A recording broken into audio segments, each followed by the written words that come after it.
नमस्ते। मैं सुमन यादव अपनी YouTube चैनल सुमन क्लासेस में आपका हार्दिक स्वागत करती हूँ।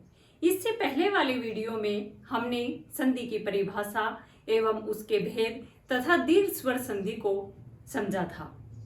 संधि एक बार रिपीट करते हैं 2 मिनट के लिए। फिर आज जो हमारा बिंदु है कि गुण स्वर संधि, उस पर हम चर्चा करेंगे। तो संधि किसे कहते हैं? दो वर्णों के मेल जिसमें परिवर्तन या विकार आए उसे संधि कहते हैं। फिर संधि के भेद बताए थे। संधि के 3 भेद हैं: स्वर संधि, व्यंजन संधि और विसर्ग संधि। फिर स्वर संधि के 5 भेद होते हैं और सबसे पहला भेद दीर्घ स्वर संधि को हमने पढ़ा था। दीर्घ स्वर संधि की पहचान मैं एक बार आपको दोबारा बताती हूं। ए या आ के बाद ए या आ आए तो आ हो जाता है। ई या ई आए, ई या ई आए तो ई हो जाता है। ऊ या ऊ के बाद ऊ या ऊ आए तो ऊ हो जाता है। ये दीर्घ स्वर संधि की पहचान है। फिर काफी बच्चों के कमेंट आ रहे थे कि मैम छोटी बड़ी मात्रा का कंफ्यूजन रहता है इसमें, तो दोबारा एक बार रिपीट करती हूँ कि छोटी मात्रा जहां पुल्लिंग शब्द होगा आप उसको वाक्य में प्रयोग करके देख लें तो वहां छोटी मात्रा आएगी। जहां स्त्रीलिंग शब्द आता है जैसे नदी, वधु, और उस चीज को आप उसका अर्थ निकालें और उसको वाक्य में प्रयोग करके देखें तो वहां बड़ी मात्रा का प्रयोग होगा। प्रत्यय उपसर्ग जहां आए वहां छोटी मात्रा होगी और जहां छह छतरिये वाला छह और श आए इससे पहले जो मात्रा होगी वो बड़ी मात्रा होगी। तो अब हम गुण स्वर संधि के बारे में समझेंगे।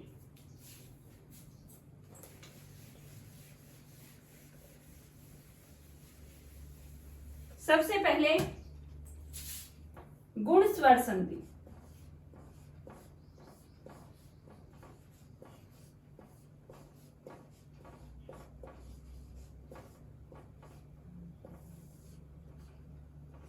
इसकी पहचान क्या है? ए या आ के बाद ई या ई आए तो ए हो जाता है। ए या आ के बाद ऊ या ऊ आए तो ओ हो जाता है। और तीसरा नियम है हमारा, ए या आ के बाद री आए तो अर हो जाता है। ए या आ के बाद ई या ई आए तो ए, और ए कैसे लगेगा? मात्रा के रूप में प्रयोग होगा। ए या आ के बाद ऊ या ऊ आए तो ओ हो जाता है। और ओ का प्रयोग हम कैसे करेंगे? मात्रा के रूप में करेंगे। ए या आ के बाद री आए तो अर हो जाता है। और अर कैसा, रे कैसा रहेगा? अलंत वाला रे रहेगा। अब हम गुण स्वर संधि के कुछ उदाहरण करके और समझते हैं। चलिए उदाहरण समझते हैं अब हम। गज, धन, इंद्र। प्रथम शब्द के अंतिम वर्ण में क्या दिखाई दे रहा है आपको? जय। फिर आप समझेंगे कि ये जय है, मैम ए कहां से निकालते हैं इसमें से? तो आपको एक बात समझा दूं मैं कि ए क्या है? स्वर है। और ये स्वर जो है अपने आप में पूर्ण होते हैं। और जय क्या है? व्यंजन है। तो व्यंजन स्वर की सहायता से ही पूर्ण होते हैं। अगर जिस व्यंजन में स्वर नहीं होगा तो वो क्या रहेगा? पहले ही आधा आएगा और उसमें क्या लगा होगा? अलंत लगा होगा। तो देखो यहां पर जब अब आया है गज, धन, इंद्र, तो जय के हलंत नहीं लगा हुआ। जय क्या है? पूरा है। तो इसमें असमाहित है। तो हमने क्या किया? प्रथम शब्द के अंतिम वर्ण से हमने ए को बाहर निकाल लिया। ए को बाहर निकाला, फिर हमने यहां पर क्या लगा दिया? हलंत लगा दिया कि ये आधा रह गया। फिर इंदर से हमने ई को बाहर निकाला। और गुण स्वर संधि की पहचान क्या है? ए या ई के बाद, ए के बाद ई आए तो ए बन जाता है। तो ए के बाद ई है तो क्या बना? ए बना, ए बन गया। और ए मैंने आपको पहले भी बताया कि जो आएगा चेंज होकर वो प्रथम शब्द के अंतिम वर्ण में मात्रा के रूप में जाएगा। तो ये ए कहाँ जाएगा? प्रथम शब्द के अंतिम वर्ण में। और कैसे लगेगा? ये मात्रा के रूप में लगेगा। तो हम यहाँ इसको लेके आएंगे और हमने मात्रा के रूप में यहाँ पे इसको लगाया तो क्या बन गया? गजे। और इंदर से ई को हमने पहले ही बाहर निकाल लिया था तो पीछे क्या बच गया? ग्रह। तो पूरा क्या बनेगा? गजेंद्र।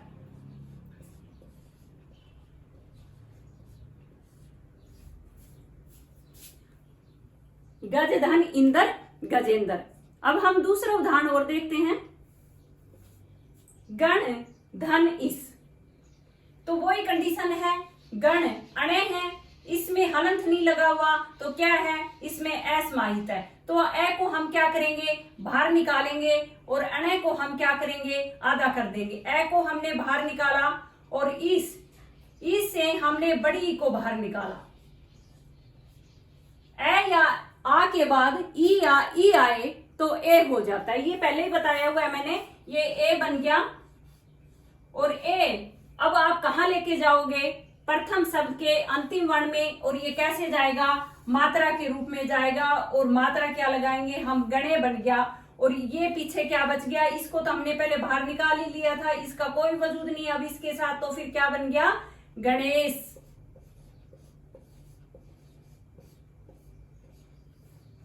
अगला उदाहरण है हमारा, ए या आ के बाद उ या उ आए तो ओ बन जाता है। गंगा धन उदय। गंगा आप बोलकर देखो, साउंड किस चीज का आ रहा है? प्रथम शब्द के अंतिम वर्ण में गंगा आ का साउंड आ रहा है। तो हमने आ को बाहर निकाल लिया और हमने ग को आधा कर दिया। और उदय से हमने ऊ को बाहर निकाला और ये दोनों मिलकर क्या बन गए? ओ। अब कहाँ लेके जाओगे? प्रथम शब्द के अंतिम वर्ण पर लेके जाओगे। और ये कैसे लगेगा? मात्रा के रूप में लगेगा। आप यहां लेके आए और क्या बना? गंगो। गंगो बना। और पीछे क्या बच गया? दे। तो हमारा शब्द क्या बना? गंगो दे। अगला उदाहरण समझते हैं। ज्ञान धन उदय। बोलकर देखो, ज्ञान क्या साउंड आ रहा है? ज्ञान ए का साउंड आ रहा है। हमने ए को बाहर निकाल लिया और उदय से हमने ए को बाहर निकाल लिया और दोनों मिलकर क्या बने? ओ बने। और ओ अब आप कहां लेके जाओगे? यहां लेके जाओगे, प्रथम शब्द के अंतिम वर्ण में और मात्रा के रूप में लगाओगे। मात्रा के रूप में आपने लगाया, ज्ञानो बन गया। और पीछे क्या बचा था? दय। इसमें इसको तो हमने बाहर निकाल ही लिया, इससे तो परिवर्तन हुआ है। तो इन दोनों को तो हमने बिल्कुल टच ही नहीं करना। तो शब्द क्या बनेगा? ज्ञानोदय।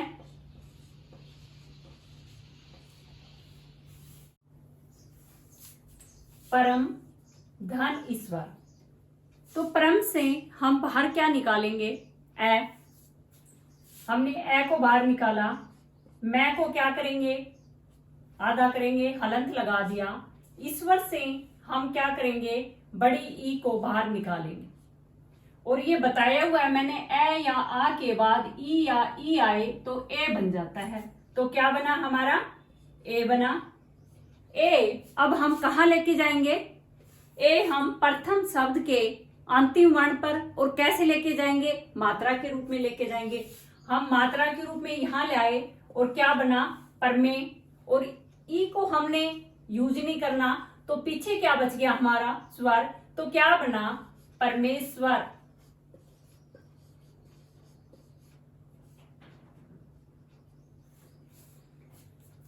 हिंदी व्याकरण में संधि टॉपिक एक काफी कठिन टॉपिक माना जाता है और ये टॉपिक हर एग्जाम के अंदर, आरपीएससी, रीट, सीटेट, किसी भी राज्य की टेट, यूपीएससी में इसमें एक या दो क्वेश्चन आवश्यक आते हैं। अगर हम इस टॉपिक को रटंत के आधार पर करेंगे तो कभी हमारा क्वेश्चन सही नहीं जाएगा। तो हमने समझ के आधार पर करना है, इसकी हर संधि के नियम को हमने याद रखना है। और सबसे बड़ी बात यह है कि आपने संधि को अच्छे से क्लियर किया तो आपके हिंदी ग्रामर के 4 या 5 टॉपिक काफी हद तक आसान हो जाएंगे। जैसे शब्द शुद्धि। शब्द शुद्धि एक रटंत पर आधारित टॉपिक नहीं है। शब्द शुद्धि को आप संधि से और उपसर्ग से आप उसको हल करेंगे तभी आपकी शब्द शुद्धि सही जाएगी। क्यों? कितने सारे शब्द होते हैं हमारे पास, क्या हम इतने सारे शब्दों को रट सकते हैं? नहीं, उनके कुछ नियम होते हैं और वो कहाँ से लागू होंगे, जब हमें संधि अच्छे से आएगी और उपसर्ग हम अच्छे से निकालना सीख जाएंगे, उसका मूल शब्द निकालना जान जाएंगे, उसमें उपसर्ग कौन सा है वो हमें निकालना आ जाएगा, तो शब्द शुद्धि हम बिना पढ़े भी सही कर सकते हैं। दूसरा, इस पर क्या डिपेंड है? उपसर्ग तो इस पर डिपेंड है ही। जब अगली हमारी यण संधि आएगी, यण संधि के ऊपर उपसर्ग पूरा डिपेंड है। तो आपने हर एक संधि को अच्छे से पढ़ना है, इसके हर एक नियम को आपने अच्छे से याद करना है।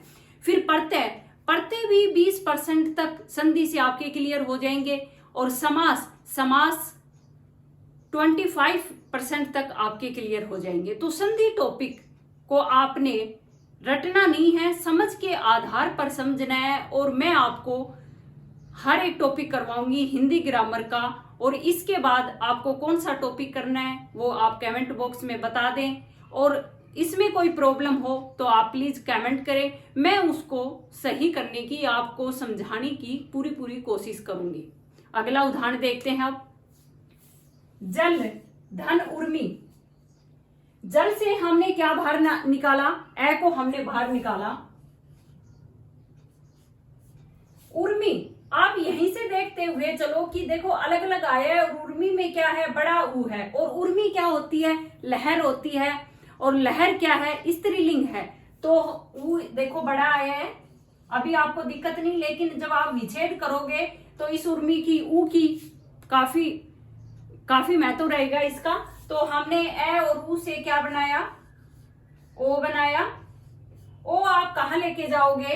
यहां लेके जाओगे और मात्रा के रूप में लगाओगे तो लगाओ जलो। और इसको हमने बिल्कुल टच नहीं करना। और पीछे क्या है हमारा? मी। तो क्या बना? जलोर्मी। फिर नियम के अनुसार तो होता ही है, लेकिन इसमें कुछ हर टॉपिक में आपको अपवाद भी मिलेंगे। तो गुण संधि में भी अपवाद है, उनको हम देखते हैं अब। प्र, धन, उड। तो इस नियम के अनुसार आप क्या बनाओगे? नियम के अनुसार तो देखो क्या बनेगा। प्र से हमने ए को बाहर निकाल लिया और उड से हमने ऊ को बाहर निकाला। दोनों मिलकर बने तो क्या है? ओ बन गए। हमारा शब्द तो क्या बनना चाहिए? प्रौढ़। लेकिन ये क्या है? गलत है। तो इसका क्या बनेगा? प्रौढ़। और ये किस में जा रहा है? वृद्धि संधि में जा रहा है। लेकिन ये अपवाद की संधि का है, गुण संधि का है। अक्ष, धन, उहिनी, ये भी अपवाद है।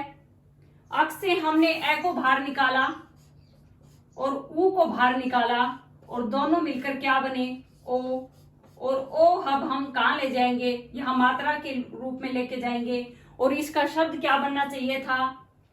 गुण संधि के अनुसार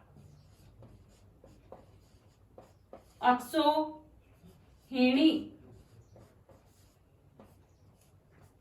लेकिन बनेगा क्या?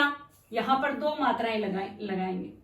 ये हमारा शुद्ध सार्थक शब्द बना है और इसमें ये बना है। ये दोनों क्या हैं? अपवाद हैं। और किस संधि के अपवाद हैं? गुण संधि के अपवाद हैं।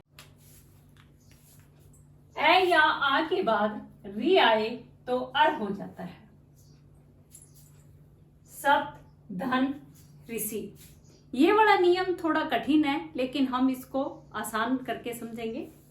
सप्त वही बात है कि हमने तय से ए को बाहर निकाल लिया और ऋषि से हमने री को बाहर निकाल लिया और दोनों मिलकर ये क्या बने, आर बने। पहले क्या परिवर्तन हो रहा था, एक स्वर का परिवर्तन हो रहा था, अब क्या है, दो आए हमारे पास, देखो अर। तो अब हम क्या करेंगे, ए को तो हम यहां लेके जाएंगे, ए को हम यहां ले गए तो तय हमारा क्या हो गया, पूरा हो गया। और रे को हम कहा लेके जाएंगे, इसको हमने टच नहीं करना, रे को हम यहां लेके जाएंगे और रे क्या है, हलंत लगा हुआ है और क्या है, आधा है। तो रे फिर आधा रहता है तो कहीं पे भी चला जाता है। तो कहां लगाएंगे हम, द्वितीय शब्द के अंतिम वर्ण के शीर्ष पर लगाएंगे हमने यहां लगा दिया। दोबारा समझो इसको, सप्त धन ऋषि, हमने ए बाहर निकाला, ऋषि से हमने री को बाहर निकाला और दोनों मिलकर क्या बने, अर बने। और अर दो है हमारे पास, तो अब क्या करेंगे, ए को तो हम प्रथम शब्द के अंतिम वर्ण में मिलाएंगे तो हमारा तय पूरा हो गया, और रे को हम द्वितीय शब्द के अंतिम वर्ण के शीर्ष पर ले जाएंगे, क्योंकि रे आधा है, आधा होता है तो ये कहीं पे भी चला जाता है। तो हमारा क्या बना, सप्तऋषि।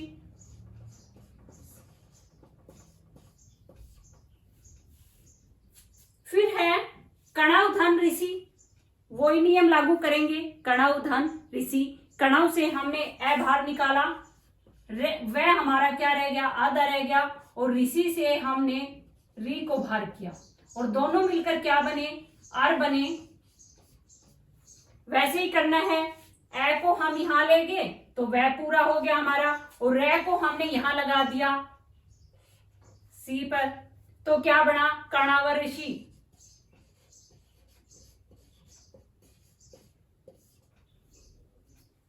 फिर अगला है देव धन ऋण, वही नियम लागू करना है। वैसे हमने ए को बाहर निकाला और ऋण से हमने री को बाहर किया और दोनों मिलकर क्या बने, ए। और ए को कहां लेके जाओगे, वह के ऊपर, वह पूरा कर दिया हमने। और रे को हम कहां लेके जाएंगे, यहां लेके जाएंगे, अणे पर, देवऋण।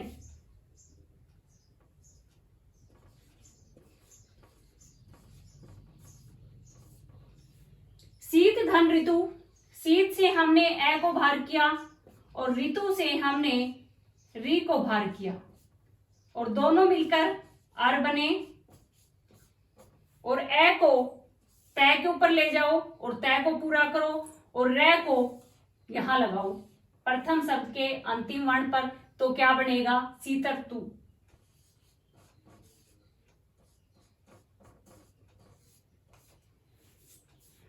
अब हम अगले वीडियो में वृद्धि संधि को पढ़ेंगे।